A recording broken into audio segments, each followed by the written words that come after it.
So the story kicks off with this truly mysterious, almost gothic feel, immediately pulling you in. Picture this.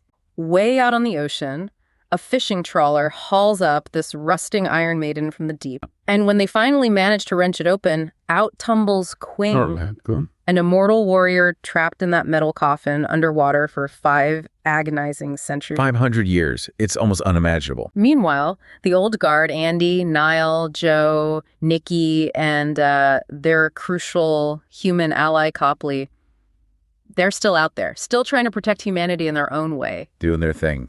We find them in Croatia, targeting this nasty arms dealer, Conrad. But here's where the story introduces a critical new vulnerability. Andy, the oldest, the one who's seen it all, she's struggling. Yeah, this is huge. She's dealing with the terrifying reality of losing her immortality. She's suddenly susceptible to harm. Which changes the whole dynamic. Completely. They managed to take Conrad down. Joe and Nikki create a diversion. Andy Copley, Nile engage. Conrad dies. It shows the team's still effective, but... Andy's fragility is right there. Yeah, her frightening new fragility is front and center. And what's truly fascinating here is how quickly the film pivots. It goes from this seemingly, standard arms deal to revealing a far more intricate, almost mythological kind of threat. Copley's intel quickly shows Conrad was just a pawn. A mysterious woman, who we later learn is Discord, was the real buyer. Discord, okay. This immediate escalation shows that the deepest threats aren't mundane. They're existential, tied to their origins. And then there's Nile's connection. Even more compelling, yeah. Nile's got this uncanny, intuitive thing going on. She starts seeing this woman in her dreams. In a library, right, killing someone. Exactly. In a library, killing an unknown man. This isn't just intel. It hints at some deeper shared history Nile is somehow tapping into, like a subconscious link to something ancient. So as if Quynh's dramatic return wasn't enough to shake things up. Right. You think that's the main thing. The plot throws another unexpected alliance into the mix. Quynh, after she's rescued, doesn't immediately go for Andy. Instead, she seeks out Booker. He's living out his exile, drunk in Paris. Poor Booker. She sends him with a message for Andy. It's a calculated move, subtly setting the stage for her true, much darker intentions. It shows her cunning, doesn't it? Using the outcast to deliver this personal threat. Definitely. And this calculated move leads us straight to introducing a pivotal character. Two. While Nile, Joe, and Nikki go after Booker, Andy and Copley are on a different, equally crucial quest. They seek out Tua, the man Nile saw in her dreams in that library. Right, which immediately signals he's a key figure. He holds ancient knowledge that could unlock all these mysteries. His existence just underscores this vast, unexplored history of the Immortals. There's more to it than we knew. And what Tua reveals is absolutely jaw-dropping. It fundamentally shifts your understanding of this whole world. Get ready for this one. He tells Andy and Copley that Discord isn't just another immortal. She is, in fact, the actual first immortal, predating even Andy. Wow, okay. The first. The very first. He also reveals that both he and Discord were present at Quynh's execution all those centuries ago. But they had different views. Very different fundamental views on mortals. Tua believed in coexistence, but Discord harbored this deep disdain. So it's not just history, it's philosophy. Exactly. It sets up this profound philosophical divide that underpins the conflict, a clash of ideologies brewing for millennia. And if you connect this to the bigger picture, the danger is clearly escalating. It's taking on a new, more dangerous dimension. Tua doesn't know Discord's specific plan, but then Andy drops another bombshell. Her own vulnerability. She reveals her lost immortality, which adds this immediate layer of, terror to the team's challenge. It's a paradox, isn't it? Their oldest, supposedly strongest member is now mortal. It totally changes the dynamics of fighting a foe who represents the very origin of their existence. How do you fight a living legend when your own legend is fading? The tension just keeps ratcheting up. The team reconvenes after Joe and Nikki find Booker. And he delivers the message. He delivers Quynh's chilling message to Andy. And then the direct confrontation happens. Nile joins Andy to face Quynh. And the rage just pours out. Centuries of pent-up rage from Quynh for what she sees as Andy's abandonment. They spar. It's raw, brutal. You feel the history between them. Until Discord herself emerges, and that's when the truly shocking truth comes out. The big reveal. Quynh is working with Discord. Whew.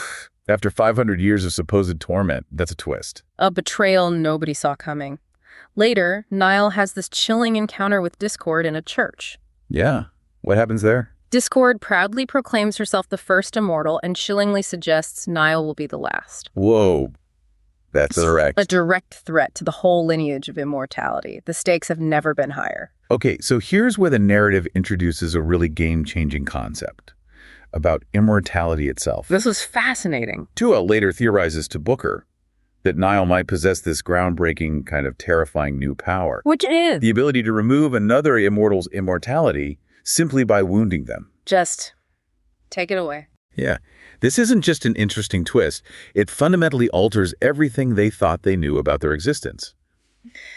If immortality can be taken away, what does that mean for their purpose, their identity, their eternal lives? It introduces a vulnerability they never imagined. Exactly. And this isn't just a theory, is it? Booker.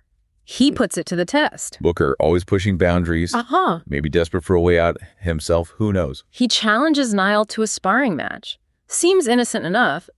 But when Nile injures him, boom, he loses his immortality instantly. Wow. So it's real. It confirms this terrifying new power. And what's more, Booker chooses to keep this massive change to himself. Who, Booker? Shares it only with Tua, which creates this immediate dramatic irony, right? He holds knowledge that could save them or doom them. It's a huge, high-risk secret. And this new understanding of Nile's power suddenly casts Discord's motivations in this terrifying new light. Yeah. The team learns Discord and Quynh have infiltrated a nuclear facility. They're setting up bombs. A clear trap. Obviously designed to lure the old guard.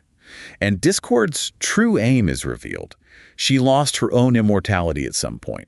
Okay. And now she believes Nile is the key to getting it back by stripping others. Joe, Nikki, two of theirs. To repower herself. Essentially, yeah. Collect their immortality. Which raises this huge question. If immortality can be taken, even repurposed, what defines existence for them? It's not just stopping a villain anymore. No. It's safeguarding the fundamental core of who they are. And despite knowing it's a trap, a meticulously laid trap, they walk right into it. They make this incredibly brave, almost desperate decision. They know the bombs are largely a ruse just to draw them out. But the risk to humanity. Their commitment to protecting humanity from even a potential nuclear catastrophe outweighs their personal peril. It's a powerful testament to their purpose. It highlights their selflessness, even facing these odds, knowing they're walking into a potential no-win scenario. Yeah. And the climax at the nuclear facility. It's just a maelstrom of high-stakes action and profound sacrifices. Really shows the true cost. Booker, yeah. Still mortal from sparring with Nile. He performs this truly heroic act, takes a hit meant for Andy. And astonishingly, this act of self-sacrifice, this mortal wound taken for another, it restores Andy's immortality. Wow. At the cost of his own life, he takes on Discord's goons and dies a permanent, heroic death.